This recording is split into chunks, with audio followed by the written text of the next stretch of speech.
I wanted to do a video talking about some of my favorite weapon setups to use in the war zone, specifically in the game mode Plunder. I don't do Battle Royale. I'm not much of a person that likes to enjoy the Battle Royale. I just don't like to sweat that hard. I'm in this for fun and making memes and and just being a shithead to people in Plunder. I play the role of being an annoying bastard and simply causing problems for other people, uh, while getting away with as much silly crap as I can. And I've seen a lot of people use this Cooper Carbine build. It's been floating around for the past couple weeks that there's a zero recoil build for it. Well, there's actually more than one zero recoil build. I'm sure some of you guys have seen probably Westy's video talking about the Cooper Carbine. You've probably seen some other guys talking about the zero recoil Cooper Carbine. Well, I have a different version, and it works a little differently. Well, some of the stuff you can see I've put on here is not the same in other videos, but I have done the testing, and if I ADS and I just push and hold my trigger and I don't move my mouse at all, it doesn't move, and the bullets go in the same spot, the same very tight group, for quite a nasty distance. So going into what I've done to make this thing, I have gone with the MX silencer because it was either going to be that or the Mercury silencer, and I didn't want to hurt the damage range on this thing as much as possible. So I went with the MX silencer because the accuracy does help, because this thing does have a little bit of side-to-side bounce. It's not very fun. If you're a psychopath and you don't care about being on the radar when you fire your gun, the F8 stabilizer is a very good choice, and you'll be able to kill people from further away.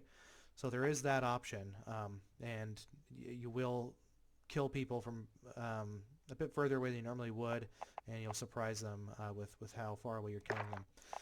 I think other people have done the Cooper Custom, possibly, or I don't know, something like that. But I went with the Ragdoll, the 18-inch Ragdoll G45, because my logic was, if I reduce the fire rate, that's going to reduce the recoil that I need to control.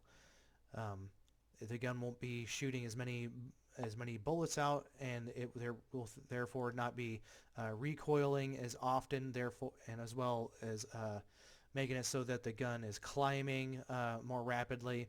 If I reduced the recoil and as much recoil control as I could get, with a little bit of recoil accuracy is what they call it, I guess, then that would be more beneficial to me. And plus, the amount of bullets this thing can spit out is quite a lot, so reducing the recoil is not a bad idea for the recoil, but also in case you're really shitty at shooting like I am, you want a slower fire rate will help you, and make it so that you're able to not have to reload as often, and you'll be able to land more shots if you're not shooting as many bullets out. And over here for the grip underbarrel, I went with the Strife angled for that aiming stability, aim walking steadiness. Accuracy helps, sure, why not, we'll take it. We'll just have to take that hit to the sprint to fire speed, whatever.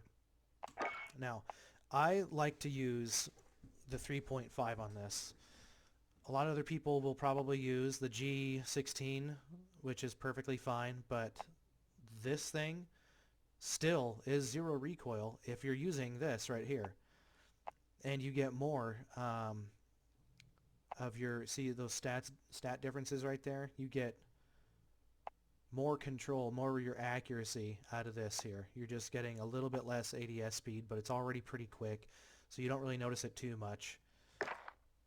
And then for the stock, a lot of people will probably go with this thing right here, the Cooper 45 RS. I went with the 45W, because I tend to use the mounting mechanic fairly often. I tend to crouch fairly often, prone sometimes, but this gun is a very fast firing gun, and so that accuracy and recoil for sustained fire is very helpful. It also does play into the what makes this a zero recoil. And then to help that, we did the tight grip as well. Perk 2 fully loaded, obviously reasons here. For the rear grip, I chose to go for recoil recovery and initial firing recoil. This is when you are pushing the limits of this gun and you want to be able to hit people at medium long range. You're probably not going to want to do long range with this thing because the damage drop off is just going to be too much. So this will make it so you can compete with people at longer ranges, and especially with this 3.5 rifle scope. There's possibly a better rear grip to use for this. I'm guessing probably the pine tar wouldn't be bad. The polymer, maybe, if you want to offset something else for the, like if you were to go polymer and then instead of tight grip you could do like brace, that would work. If you wanted a little bit more flinch resistance, but this is for challenging people at farther ranges. Now, the magazine choice, I have lowered the fire rate so much that 45 rounds feels like quite a bit. A lot of people will use this 60 round drum because that's a lot of bullets, and the accuracy that you get from it is pretty nice. I just didn't want to increase the fire rate very much because, again, I suck, and so I want to have a slower type of fire rate so that I'm able to not waste a lot of bullets and track easier, and it plays very well into the zero recoil build that I have. I'm sure other people have made the zero recoil build that utilizes these rounds, but I guarantee you I'm gonna be able to kill people from further away with this and be competitive enough in a TTK, although I don't play this game for being super sweaty, like I said, and having an insanely high TTK. This is just kind of stuff that I make that's built for like all around sort of stuff. This thing can be pretty good at close range if you're good at tracking people that tend to be closer range, not like up in your face close range, but like 15 meters away. I can still track people with a 3.5 rifle scope and kill them. And then I don't do the incendiary rounds. I went with Lengthened instead, again, to be able to get those bullets where I want them to go at pretty respectable ranges, and to not have to deal with the lower bullet velocity and damage range that the incendiary provides. So this has no cons to it. It only helps you, and it's very solid. It's very good if you're somebody that is very accuracy focused. I am very focused on trying to land my shots. I'm not very good at it, but it's what I want to focus on and get good at, rather than kind of have to make up for my faults with something like incendiary. I'd rather just get better and use Lengthened rather than just use something that I would consider a crutch for my deficiencies by using incendiary. That is my zero recoil setup for the Cooper Carbine. This is a gun I don't see very often, but I've chosen this one. We went with the accuracy silencer. The barrel, the 12-inch cooling. I chose a closer range optic. You might want to go with something else. Who knows what you might like. Something better than this. Maybe the large irons would be a better alternative. For the stock, I went with this one because, again, that sustained fire, and it's all because of the ammunition we're using here. This is the stuff that kicks really hard. But with the way I have it set up, that it behaves as though you're using these drums right here, this drum clip magazine. Again, I don't use incendiary because I just don't like it. I like bullet velocity more. We went again for the sustained fire, and then perk, sleight of hand to counteract how slow this thing is, and then again the sprint speed to counteract how slow we move right here. So that's that setup. That's what I like to use as well. This is another gun that I don't see a lot of. Obvious choices here for the barrel and the muzzle. The Monolithic, yep, the Carbine Pro barrel. Pretty common. Commando Foregrip, pretty common. Now, I think a lot of people would choose this right here. The 32 round mags. And you can do that if you're not missing as much as I do. I miss a lot of shots. But I like to have more bullets, again, because I'm playing Plunder, and I just kind of like to hose people down and get into multiple engagements when I'm playing with this. Like, I'm not necessarily playing to win. I'm just playing to have fun and be annoying to people. And I have the recoil control rear grip, so, I mean, this thing's a laser beam as it is. Like, I don't have to move my mouse at all to get it to correct its recoil and stabilization and all that. Like, it just goes where I want it to. And it would probably likely behave the same way if you're using these rounds. It's just you're probably going to kill people faster. This gun, I always use it with stopping power rounds because you still get a laser beam going with those, that field upgrade. Super amazing gun that not many people use. Very fast killing. This right here is a hidden gem. I don't see anybody using the P90. The P90 is another weapon that will handle stopping power rounds very, very well. It does, from what I can tell, it doesn't change the recoil pattern at all. But anyway, so we got the Monolithic Suppressor. Obviously here the Forge Tack Retribution for all that. Bullet velocity, recoil control, damage range. I chose this because it's unique to this gun. There's no other gun in the game that gets this optic. I find it to be very clean, very low profile. Like, it's just none of this stuff is in your way. Like, you just are able to see your targets very clearly, and your peripheral vision is not obstructed at all. And I don't know any of the in-game stats. I've never done any testing, but I like to believe that this is a special optic that helps reduce some kind of recoil or something with this gun, in the same way that the VLK, its secret stat being that it helps with recoil stabilization just a little bit. And then for the underbarrel and rear grip, with the underbarrel, I went with the recoil control aiming stability for the Stippled. But for this one, I went with just the recoil control. You could probably do the aiming stability or aim walking steadiness. I don't know, but I don't think that would be a very good choice. But I went with this one because, again, this thing is a laser beam as well.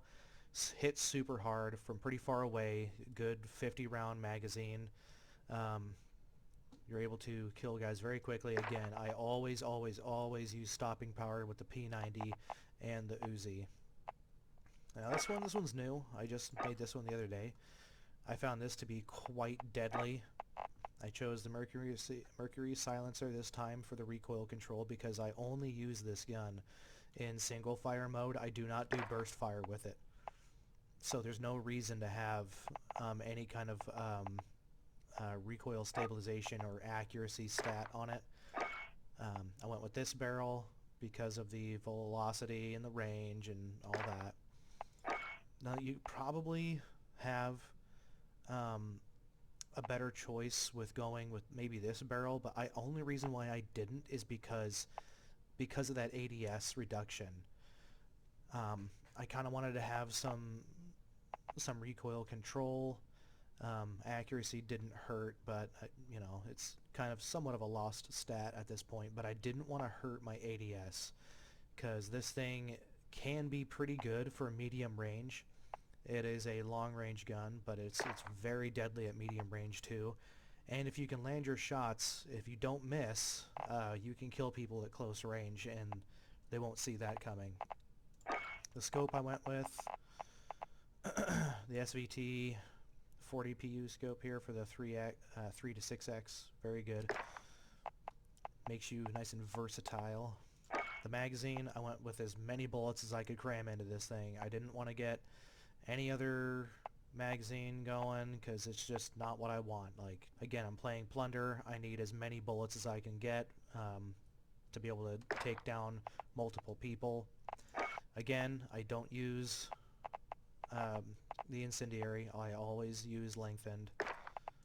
The rear grip for initial firing, recoil control, and recoil recovery, absolute must on this gun right here if you're doing single fire. Yep, this is an absolute must too if you're wanting to kill people very easily without having to worry too much about the accuracy of your shots. Generally hitting them anywhere, center mass or the head is going to be doing massive amounts of damage.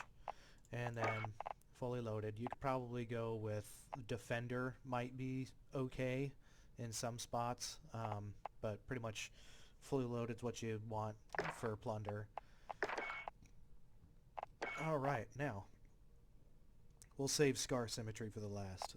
We'll look at that one last. The Mercury silencer is a good choice. Yep, the Zach 600mm BFA, that one's in the build. I think everybody still uses the Carver. It's just a very good choice. Now, I went with the 3.5 optic. I know a lot of people will probably do the 2.5 simply because that's just what is in a lot of websites and what they say is the meta. But I have found this thing behaves, at least with the way I've set it up with other stuff, we'll get into that later, with the way I've set this thing up, this thing works very well with the 3.5. I think Anastasia padded is what everybody uses as well, not bad. You kind of have to take certain things that you want to have to counteract. Maybe the skeletal would be better. But then you'd have to probably build it a little differently. But I wanted the Anastasia Sakura 75 round drum. That's always used. I know a lot of people will probably switch to incendiary. That's fine. That's not the way I have mine because I didn't want to hurt the bullet velocity and damage range very much because I'm using the optic here, the 3.5. Therefore, the Lengthened is just more suited to the longer range. It's not necessarily good for the long range, like sniper rifle kind of long range, but it will hit people very easily at those longer ranges for assault rifles. For the grip, I went with this initial firing recoil and recoil recovery to counteract a little bit of what I did with the Anastasia barrel. I find it does override a portion of what the Anastasia stock does to hurting the initial recoil. So you're not getting the maximum benefit from the initial recoil. If you were to, say, use the skeletal, that might be a good idea. It might make this thing more of a laser beam, but the thing is already super ridiculously accurate. And then, as you can see, tight grip for accuracy during sustained fire, because this thing is primarily a gun that is going to be sustained fire, and that's why I wanted this accuracy and recoil during sustained fire from the Anastasia barrel, because this thing is such a fast, rapid fire assault rifle. The initial recoil, you're either just going to have to get over it, or build something that utilizes this without hurting your sustained fire. Like, there's just, I don't know, like, I guess it's preference. But this thing, super deadly build that I've kind of changed some parts on it here and there. Like I said, I know I know people use different optics. I think people use a different stock. I believe other people do a different stock. I know people use different ammunition. People use a different rear grip, and these two perks might be different, depends on who you are. But I know for the most part, Carver grip, this barrel, the Mercury silencer, the Sakura rounds are pretty much the staple of the meta on this gun and what is typically used. Still trying to level this rat up. I'm pretty sure this thing's going to be very nice once I get it maxed and able to put some stuff on it, but we'll figure that out later. Next gun This is a gun you don't ever see. You never see this gun used, but it's super good. First off, to get it out of the way with, talking about shotguns in general, in every single Call of Duty I have ever played, I have never put anything other than sleight of hand on my shotguns. Whether that's been a perk at the time, whether that's been the recent addition of the weaponsmith or the gunsmith or whatever, and you're able to put perks on your guns finally.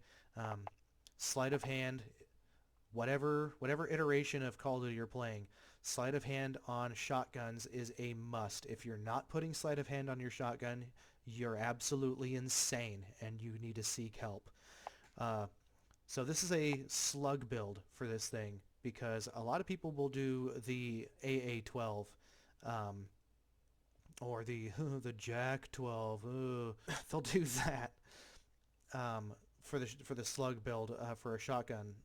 But I found this thing is actually a little bit better, and not many people know that. But anyway, the underbarrel I've gone with is the recoil control and the ADS. You just have to take that little hit to your movement speed. It's really not much that you're losing. It's still pretty tolerable, but this thing will kick primarily vertically. It does kind of have a little bit of recoil stabilization to it, but it's visual. It's not actually happening to where the slugs are going to land. The ADS helps when you are caught in those close range battles, and it'll increase your chances of being able to pinpoint your slugs where you want, because I think relying on hip fire while you're using slugs is just not wise. It's just not something good that you should use. It's gonna get you killed. So you tend to want your slugs to go exactly where you want instead of relying on luck with the hip firing at close range. So that's why we have the ADS. Now, for this, I think a lot of people would say that you should avoid the wide shot, and I think most people would typically go for the Impaler. The thing is, though, is you're not going to be working with the ranges with this shotgun that would even make the damage range all that helpful. It's a shotgun. It's not an assault rifle. It's not an SMG. It's this. I have turned this shotgun into a weapon that will work towards the further end of close medium range. So like maybe 30 meters out, and these shots are going to go where you want, without you having to compensate too much for velocity and drop. Like, it's going to be pretty decent in that department. So this Impaler barrel is just not worth it because of the drop in ADS that I don't want to have. I don't want to have even less ADS, and I really don't want to have even more of a hit to my movement speed. This is a shotgun. You have to be mobile with it, and you only get 8 rounds in this for the slug mags. So you are likely going to be missing a lot of your rounds with this thing. You'll get 1 kill, and then you're going to have to run and get to cover very quickly, or run around a corner really quickly and sleight of hand that magazine in, and then you're able to pop back out and get some ADS kills with this thing.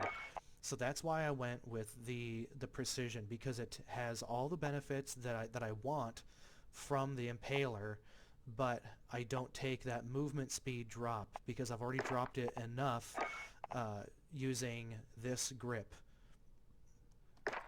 And then obviously the Monolithic Suppressor, kind of a must with basically any weapon that you're using from the Modern Warfare era. And it's a shotgun, so you'd want to stay off the radar. The damage range definitely helps. This thing will one-shot people in the head if they have 2 plates.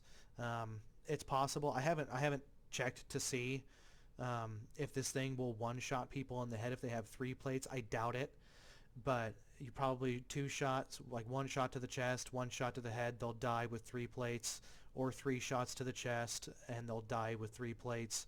Otherwise, just one shot to the head. If they have one or two plates or no or none, they're gone.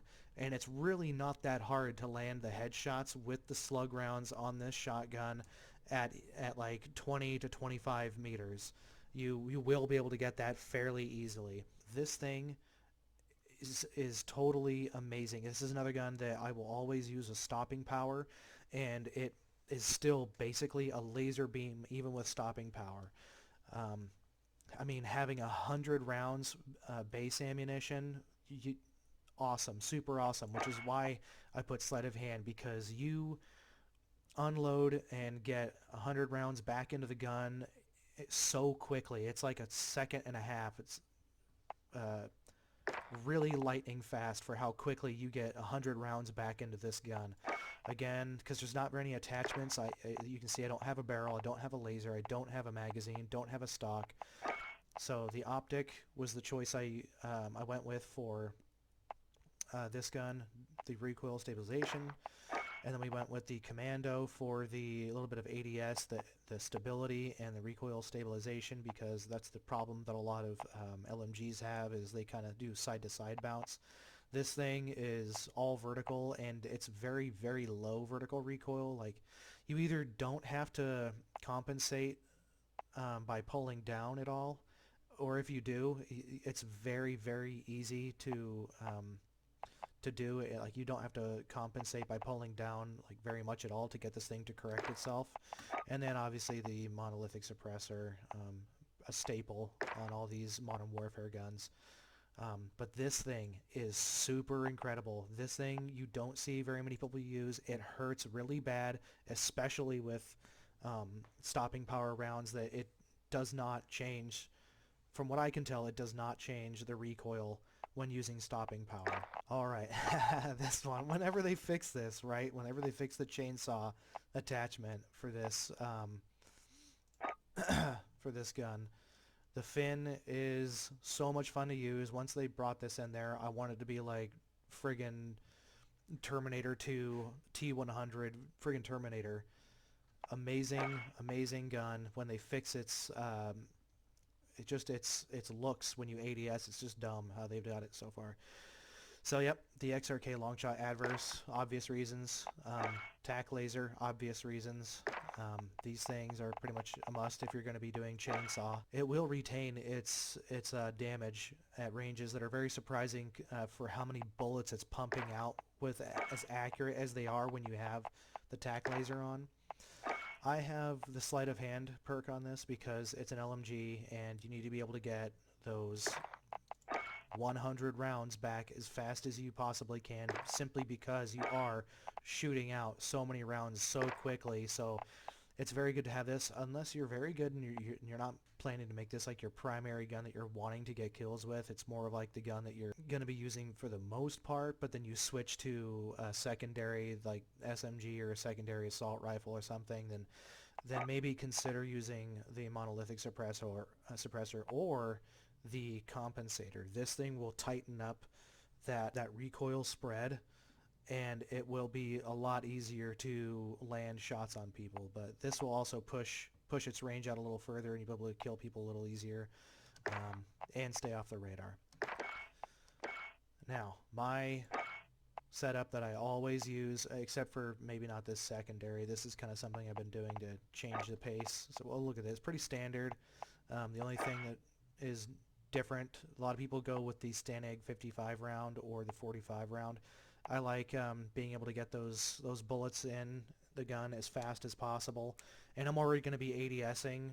I'm not going to be most of the time I'm not going to be working at ranges where I'm getting caught and have to quickly ADS at people that are close range at me. Playing Plunder, it's just kind of the way it works. But my pride and joy here, the old Zerg. We go with the wrapped suppressor for all those lovely stats there. The recoil control, the suppression, the bullet velocity, the effective damage range. This thing is built around maximizing its damage range, maximizing as much aiming stability as I possibly can, and a little bit of fire rate, which is what you'll see here. Bullet velocity and fire rate for this thing. thing you might want to use for this Zerg if you're going to be doing Plunder and you're going to be doing long range sniping, because that's what I like to do in this game, is long range sniping, not medium. I'm talking long to extremely long range, like 500 meters plus. Um, you would consider using the combat recon to get the most bullet velocity that you can. The only reason why I don't have it is just because I'm so used to having this bullet velocity. I'm already used to this bullet drop. I have all the markers down for what reticle, what crosshair on the reticle I need to use to compensate for bullet drop. It's going to be a little different if you're going to use the combat recon. But from what I understand, I think it's kind of more or less mostly the same. I think you'll be able to aim dead center of your reticle up to like 300 meters if you're going to use this barrel, I think. I'm not too sure. But anyway, I'm just too used to using this, and having that extra fire rate does make me a little more competitive at the medium ranges because I get that super insanely strong bullet rechambered pretty quickly with the fire rate barrel. And then I went with this for the aiming stability and the aim walking movement speed, because I want it. You're going to be spending the majority of your time ADS with this thing anyway. If you're going to be long range to extremely long range sniping, you're going to want as much stability as you possibly can get, and ADS will make it so that the ADS walking speed applicable to the build. I always go with this 7-round magazine. 7 still doesn't feel like enough, so that's the only reason why I keep it, is because there's nothing better, and 7 is the most I can get, so we just have to do it. And then to maximize all the other things and to improve a little bit of the ADS that we've screwed up quite a bit, to get some of that back, I've got the airborne elastic wrap on it, more aiming stability, flinch resistance, sure, why not? That's a nice little plus. It helps. But this thing is the best long-range sniper in the game. There's nothing that beats this as far as I'm concerned. This thing is so much fun.